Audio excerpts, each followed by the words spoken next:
Disturbing true crime. A man dressed as Santa entered their home on Christmas night. Picture this. It's Christmas Eve. Your kids are finally asleep. You've spent hours wrapping presents, setting them under the tree, maybe taking a bite out of the cookies left for Santa. You pour yourself a glass of wine, sit on the couch, and look at the twinkling lights on your tree. Everything feels perfect, safe, magical. You hear a noise. Maybe it's just the house settling. Maybe it's the wind. You tell yourself it's nothing because, well, it's Christmas. Nothing bad happens on Christmas, right? Wrong. What if I told you that for one family in Covina, California, that exact scenario turned into the most horrific nightmare imaginable? What if I told you that a man dressed as Santa Claus didn't just enter their home that night? He brought hell with him. My name is Nick, and I spend way too much time thinking about disturbing true crime. A man dressed as Santa Claus entered a family's home on Christmas night. And what happened next? It's something that will make you question everything you thought you knew about the people in your life. If this video helps you understand the darkness that can hide behind a familiar face, hit that subscribe button and leave a like. Trust me, you're going to want to stay until the end of this one. Look, Christmas is supposed to be about family, right?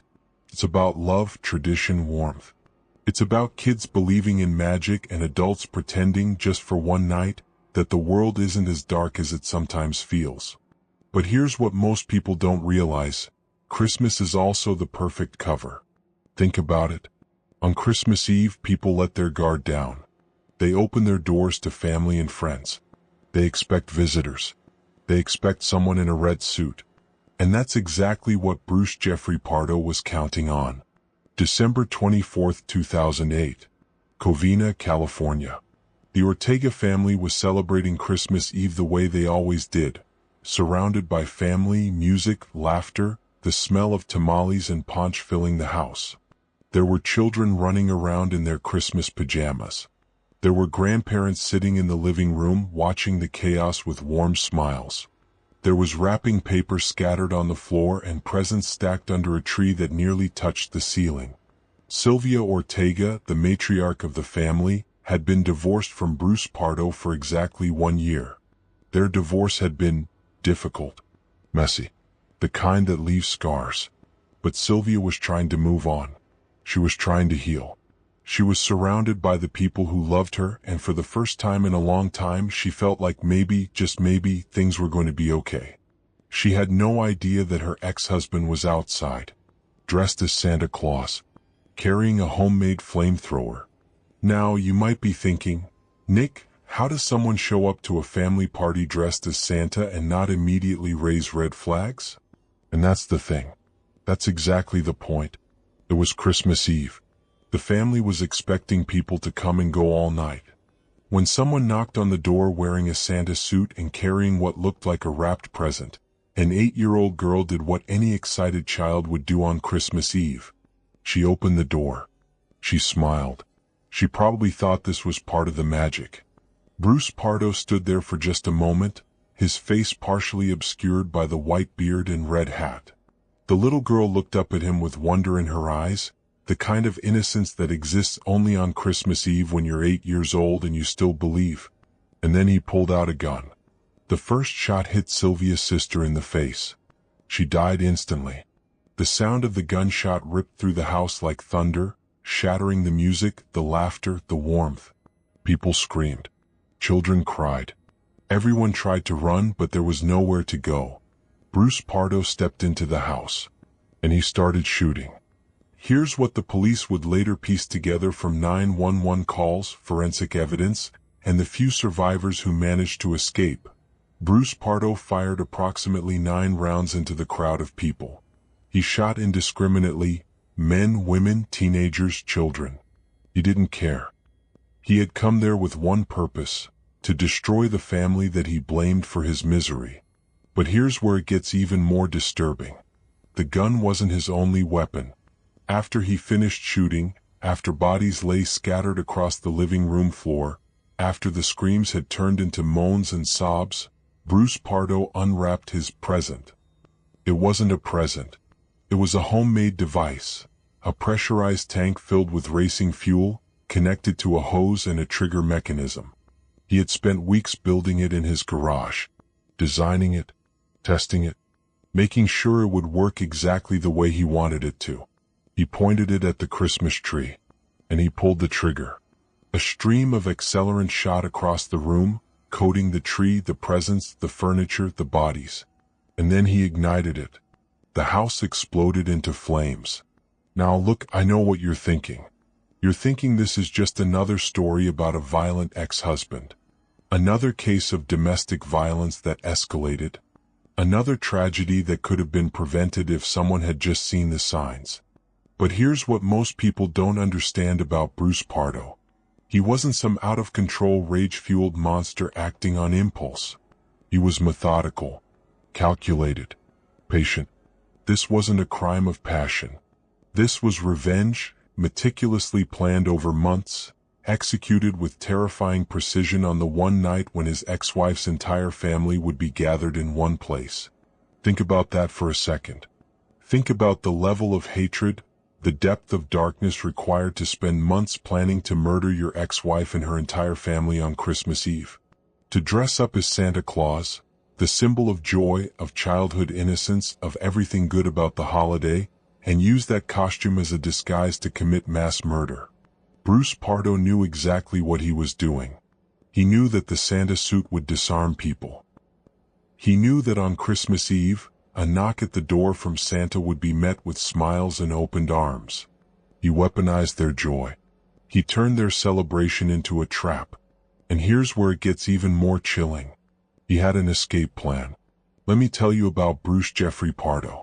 On the surface he seemed normal. He was 45 years old. He worked as an electrical engineer. He had a degree from the University of Iowa. He went to church. He volunteered.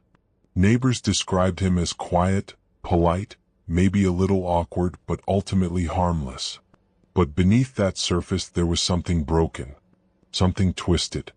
His marriage to Sylvia Ortega had lasted barely 2 years. According to divorce records, the relationship deteriorated quickly. There were allegations of abuse, controlling behavior, obsession. Sylvia filed for divorce in 2007, and what followed was a brutal legal battle over assets, alimony, custody of Sylvia's son from a previous relationship. Bruce felt humiliated, emasculated. In his mind, Sylvia and her family had destroyed his life. They had taken his money. They had taken his dignity. They had turned him into a laughingstock. And in the months leading up to Christmas Eve 2008, Bruce Pardo began to plan his revenge. He bought weapons. He researched accelerants and flamethrowers. He studied the layout of the Ortega family home. He knew exactly when they would all be together. He knew exactly how to maximize the damage. But here's the part that should terrify you. He also planned what would come after. On Christmas Eve, when Bruce Pardo left the burning house, he wasn't panicking. He wasn't running aimlessly into the night. He was calm. He walked to his rental car, a car he had specifically rented so it couldn't be traced to him, and he drove to his brother's house in the San Fernando Valley. He had a plane ticket to Canada. He had $17,000 in cash strapped to his legs. He had a plan to disappear. But something went wrong. Here's what Bruce Pardo didn't account for. The flamethrower he had built was powerful, but it was also dangerous to the person using it. When he ignited the accelerant in the Ortega home, some of it splashed back onto him. The Santa suit he was wearing, made of synthetic materials, melted into his skin. By the time he reached his brother's house, he was suffering from third-degree burns on his arms and legs. The pain must have been excruciating. And more importantly, he knew that the burns would make him identifiable. The police would be looking for a man with severe burns. The airports would be on alert. His escape to Canada was no longer viable. Bruce Pardo realized that his perfect plan had fallen apart. And so, at approximately 3:30 a.m. on Christmas morning, while the Ortega family home was still burning, while firefighters were discovering bodies in the rubble, while police were beginning to piece together what had happened, Bruce Jeffrey Pardo put a gun in his mouth and pulled the trigger. He killed himself in his brother's living room. And he left behind a scene that would haunt investigators for years. When firefighters finally got the blaze under control at the Ortega home, what they found was beyond anything they had prepared for. The house was gutted. The heat had been so intense that it melted the aluminum on the windows. The Christmas tree was nothing but charred remains. The presents were ash, and scattered throughout the house were bodies. 9 of them. Sylvia Ortega, age 43. The ex-wife. Alicia Ortega, age 46. Sylvia's sister, the first person shot. Teresa Ortega, age 20. Sylvia's daughter. Charles Ortega, age 50. Sylvia's brother. James Ortega, age 48. Sylvia's brother. Joseph Ortega, age 17. Sylvia's nephew. Yolanda Ortega, age 20. A family friend. Chela Ortega, age 38. Sylvia's sister. Michael Ortega, age 18. Sylvia's son, the boy Bruce had fought for custody of during the divorce. 9 people, ranging in age from 17 to 50. All killed because one man couldn't handle the end of his marriage. But here's what makes this even more heartbreaking. There were survivors. Several people managed to escape the house before the flames consumed everything. They ran into the street, screaming for help, covered in blood and soot. An 8-year-old girl, the same girl who had opened the door for Santa, hid in a bedroom closet and survived. A 16-year-old boy jumped out of a second-story window and broke his ankle, but he lived. These survivors had to live with the memory of that night. They had to live with the guilt of surviving when so many others didn't. They had to live with the knowledge that they had trusted someone dressed as Santa Claus, and that trust had cost them everything. Now, here's what most people don't talk about when they discuss the Covina Massacre. The premeditation was insane. Bruce Pardo didn't just wake up on Christmas Eve and decide to kill his ex-wife's family. He spent months planning this. He bought 4 semi-automatic handguns legally in California. He built a homemade flamethrower using instructions he found online. He rented a car under a fake name. He bought a Santa suit specifically for this purpose. But it goes deeper than that. Police found receipts showing that Bruce had been stockpiling supplies for weeks. He had purchased airline tickets to Canada months in advance. He had researched how to commit arson without leaving evidence.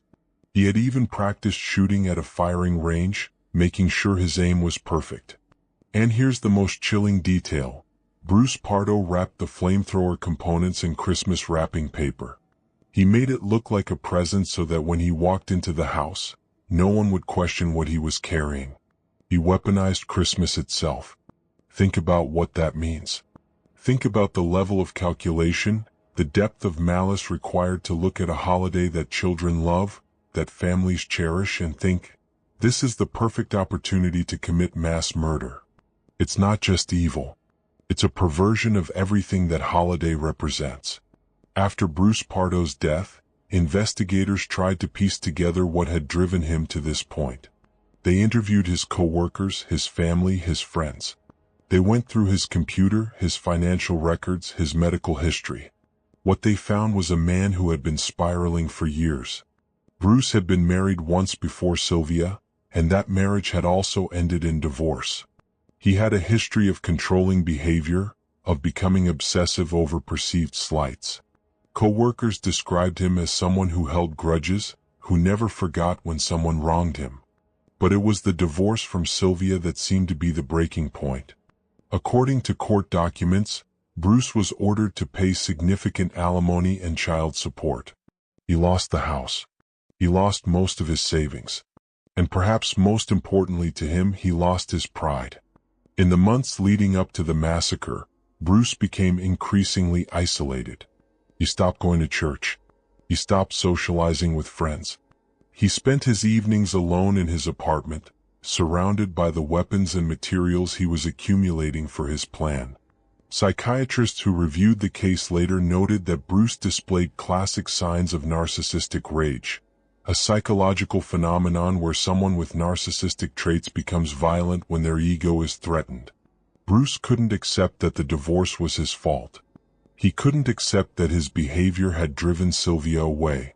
Instead, he externalized all the blame onto her and her family. And he decided that if he couldn't have his old life back, then no one in the Ortega family deserved to have their lives either. Now look, I know this story is disturbing. I know it's hard to hear about children being killed on Christmas Eve by a man dressed as Santa Claus. But here's why I think it's important to talk about cases like this. Because they reveal something fundamental about human nature. Bruce Pardo wasn't a stranger. He wasn't some random psychopath who targeted a house at random. He was someone the Ortega family knew. Someone they had trusted enough to marry into their family.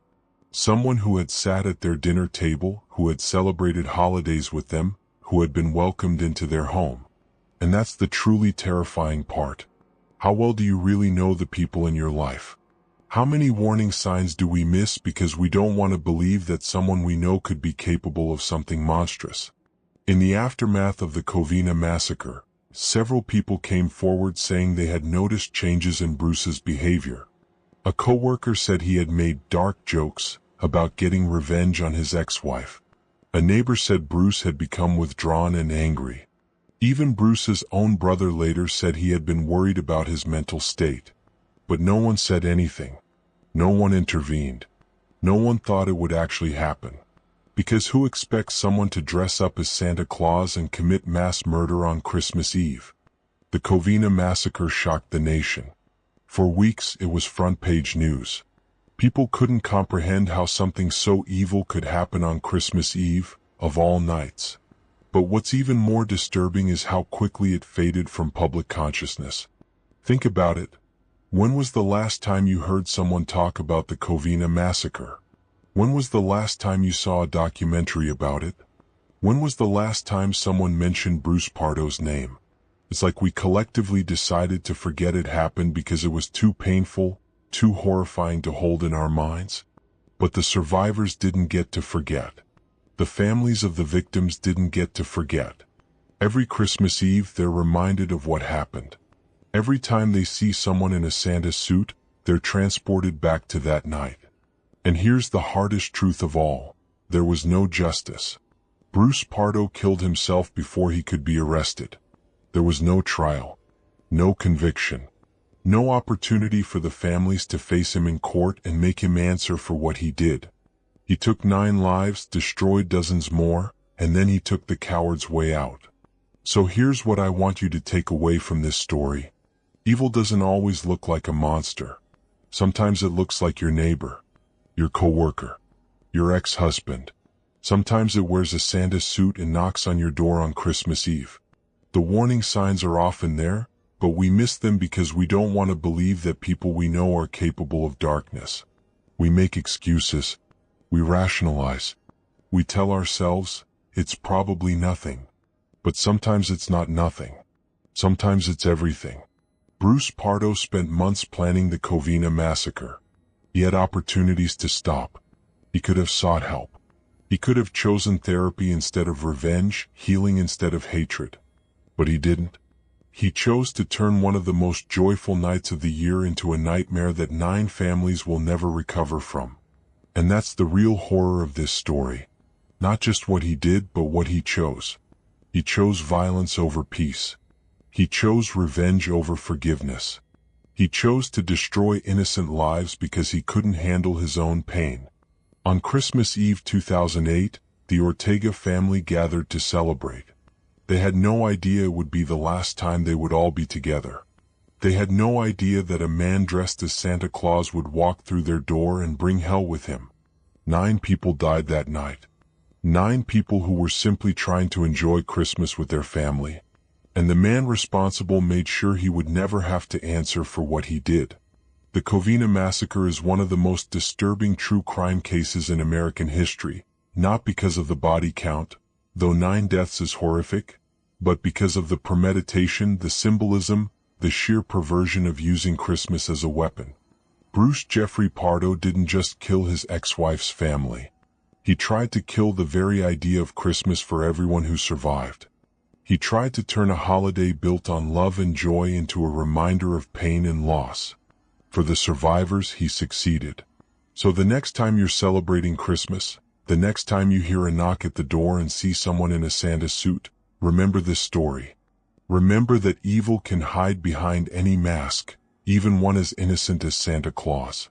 And remember that the people in your life who seem the most normal might be the ones hiding the darkest secrets. If you found this story as disturbing as I did, leave a comment below.